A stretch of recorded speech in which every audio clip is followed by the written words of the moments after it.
Le personnel du centre de vaccination Médine, situé à côté de la gare de Bienne, se prépare à recevoir une volée de patients. Le centre est en fonction depuis le 18 janvier. Dans un premier temps, ce sont les personnes âgées de plus de 75 ans qui peuvent venir pour se faire vacciner après s'être inscrits au préalable. Walter Bernold fait partie de cette catégorie de personnes. Pour lui, le vaccin est l'espoir de retrouver une vie normale, même s'il n'est pas du genre à se plaindre. Nous autres retraités, on va bien. On peut sortir se promener, on reçoit notre AVS à la fin du mois. On a peu de problèmes. La seule chose qui nous manque vraiment, c'est les contacts sociaux.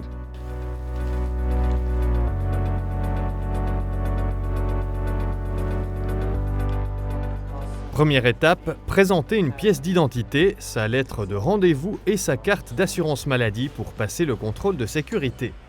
Désinfection des mains, puis prise de température.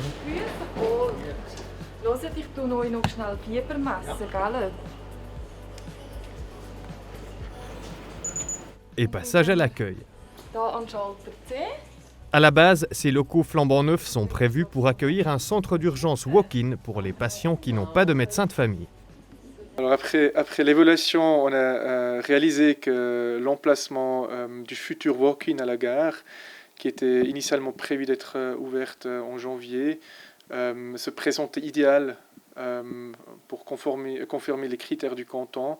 On savait que les travaux terminent début janvier, avec quelques petits travaux supplémentaires. Le centre il est prêt et idéal pour lancer ce centre de vaccination. Dann bitte ich euch, zu meinen Kollegen überzugehen beim Weißen Stuhl, dann können sie euch aufrufen. Merci. Walter Bernold peut maintenant passer aux choses sérieuses, le vaccin. Le professeur Daniel Genet, infectiologue et médecin-chef en médecine interne au centre hospitalier Bienne, nous explique le fonctionnement de ce vaccin d'un genre nouveau. Ces vaccins sont assez nouveaux. Ils contiennent un tout petit brin du cerveau du virus, si vous voulez, qui code pour une protéine à la surface du virus qui lui permet d'entrer dans nos cellules. Donc c'est vraiment la cible qu'on aimerait toucher avec le système immunitaire pour qu'il empêche le virus d'entrer dans nos cellules. Et puis ce qu'il a de particulier, c'est qu'en fait on injecte ce tout petit bout de cerveau dans nos cellules musculaires, en général dans l'épaule, et puis les cellules vont commencer à construire sans arrêt ces protéines virales pour que le système immunitaire s'y habitue et puis s'habitue à faire des anticorps contre ça.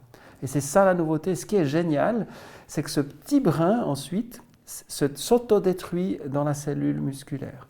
Donc il ne va pas aller dans le noyau de nos propres cellules, donc il n'est pas du tout dangereux d'un point de vue génétique, il n'est pas capable de faire ça, mais il va se détruire tout seul. Et la difficulté qu'ont eu les réalisateurs de ce vaccin, c'était justement qu'il soit suffisamment longtemps en vie pour qu'il puisse générer une réaction immunologique et pas trop longtemps pour qu'il n'y ait pas des effets secondaires au long cours. Les autres vaccins, celui contre la grippe par exemple, fonctionnent différemment. Au lieu d'injecter un ARN messager, ce que le professeur Genet a nommé un bout de cerveau, on injecte directement des particules virales. Il existe aussi des vaccins contre le coronavirus qui fonctionnent de cette manière, mais ils sont moins efficaces que ceux qui fonctionnent avec l'ARN messager. Une partie de la population émet des réserves envers ce type de vaccin, jugeant qu'il a été développé trop vite. En fait, les premières études avec ce type d'injection d'RNA messager, elles datent de 1992, donc c'est quelque chose de très vieux. Et puis les recherches se sont faites jusqu'en 2012, c'était en fait des recherches qui étaient faites, le premier but, c'était dans l'oncologie, donc contre les cancers. Et puis après, ils n'avaient plus d'argent, donc c'était des universitaires, c'était des laboratoires publics, pas du tout privés. Et puis ensuite, simplement, on s'est rendu compte qu'on pouvait tout à fait utiliser ça pour le vaccin contre le Covid, mais on pourrait l'utiliser contre d'autres virus. Et je ne serais pas surpris si on arrive à se défaire de cette épidémie, en partie grâce à ce type de vaccin qui a un prix Nobel là derrière, parce que c'est quelque chose d'absolument génial. Donc oui, on pourrait l'utiliser pour d'autres virus, on pourrait aussi l'utiliser pour d'autres mutants de ce virus-là par la suite. Actuellement, le centre de vaccination Médine dispose de deux sortes de vaccins différents.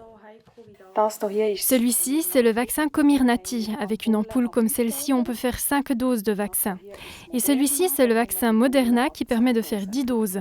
La différence entre les deux, c'est que pour utiliser le premier, on doit le mélanger avec de la solution physiologique ou NaCl.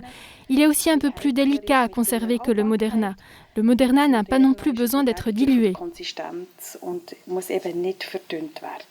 Les deux ont exactement la même structure, c'est-à-dire une portion d'RNA messager, c'est ce que j'ai appelé le cerveau, une partie du cerveau du virus, et puis sont entourés d'une petite couche de lipides, et c'est important de graisse, c'est important qu'il y ait ça, parce que cette couche de graisse permet d'entrer dans les cellules. S'il n'y avait pas ça, ce petit brin d'RNA serait directement détruit. Ces deux vaccins diffèrent dans le sens où le vaccin Moderna est un tout petit peu plus concentré en RNA messager que le vaccin Pfizer, mais ça ne change rien à l'efficacité du virus. Les deux ont une efficacité d'à peu près 95%, entre 90 et 95%. Le vaccin Moderna est un tout petit peu moins bon chez les personnes plus âgées que 65 ans que celui de Pfizer.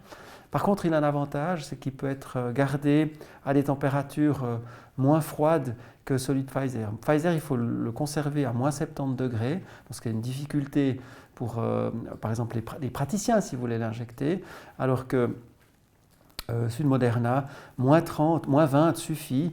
Moins 20, c'est une journée normale à la Brévine, hein. C'est pas si froid que ça.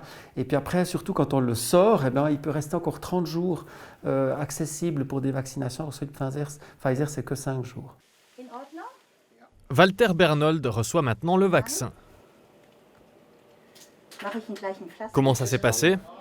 Super, je n'ai rien senti. Le centre de vaccination Médine n'a pas encore atteint son rythme de croisière. Lorsqu'on a soumis un concept au canton, on a indiqué qu'avec les heures et les jours d'ouverture, on estime de pouvoir faire entre 600 et 800 par jour. Mais tout dépend finalement de la distribution des doses. Donc c'est la disponibilité du niveau fédéral qui définit déjà le quota pour les cantons. Puis le canton, il fait encore une fois un quota pour la population d'une région d'un centre de vaccination. Pour le début, on est entre des doses de 1000 à 1500 par semaine. Mais je pense que tout le monde essaye d'obtenir le plus vite possible plus de doses. Puis nous, on est prêts à augmenter avec le personnel ce nombre de doses dès qu'elles sont aussi disponibles de la part du canton. Après avoir été vacciné, Walter Bernold, comme tous les patients, doit encore passer 15 minutes en salle d'attente avant de pouvoir partir, car le principal risque du vaccin est de faire une réaction allergique. Il y a des gens qui font une allergie à la substance grasse qui est autour de cette RNA messager, et ça peut se manifester par un choc anaphylactique, c'est-à-dire une réaction allergique grave, raison pour laquelle il est recommandé, lorsqu'on vaccine les gens, de les garder 15 minutes en surveillance pour éviter qu'on passe à côté de quelqu'un qui fasse un malaise de ce type-là. Et ça concerne à peu près une personne sur 100 000 vaccinés. On est en échange avec les responsables du centre de vaccination du canton de Berne et on s'interpelle aussi sur cette question. Jusque-là, il n'y avait aucun événement mentionnable qui demande aussi une attention d'autres centres de vaccination. Donc on est content que jusqu'à aujourd'hui, on n'avait aucun cas qui a porté encore de défaut, de déficit de cette vaccination. D'après les premières études, une personne vaccinée est protégée pendant en tout cas 3 mois. On voit dans des études un tout petit peu plus récentes encore que 4 à 5 mois après, on voit toujours un taux d'anticorps et qui continue à rester assez élevé. Donc probablement que ça sera en tout cas assez long. Mais on ne sait pas encore aujourd'hui si on ne devra pas faire un rappel chaque année par exemple. Ça c'est quelque chose qui est possible, jusqu'à ce qu'on ait un peu tourné la page de cette épidémie. Il faut savoir que le coronavirus, c'est un virus qui revient chaque année en hiver. Hein. Ce qu'on avait auparavant, je ne serais pas surpris que celui-ci fasse la même chose. Donc peut-être qu'il faudra faire un rappel chaque début d'hiver, comme on le fait pour la grippe actuellement. En tout cas pour les gens les plus susceptibles et les plus fragiles de la population. Et qu'en est-il des personnes qui ont déjà eu le Covid? Doivent-elles quand même se faire vacciner? Quelqu'un infecté par le Covid garde des anticorps en tout cas 6 à 8 mois. Donc probablement que ce n'est pas les premiers qui devraient être vaccinés. Il vaut mieux garder le peu de vaccins qu'on a actuellement pour les gens qui n'ont pas eu le Covid. Après, il faudrait se poser la question, et c'est la science qui nous le dira au fur et à mesure, si en été, par exemple, ces gens-là devraient se faire vacciner.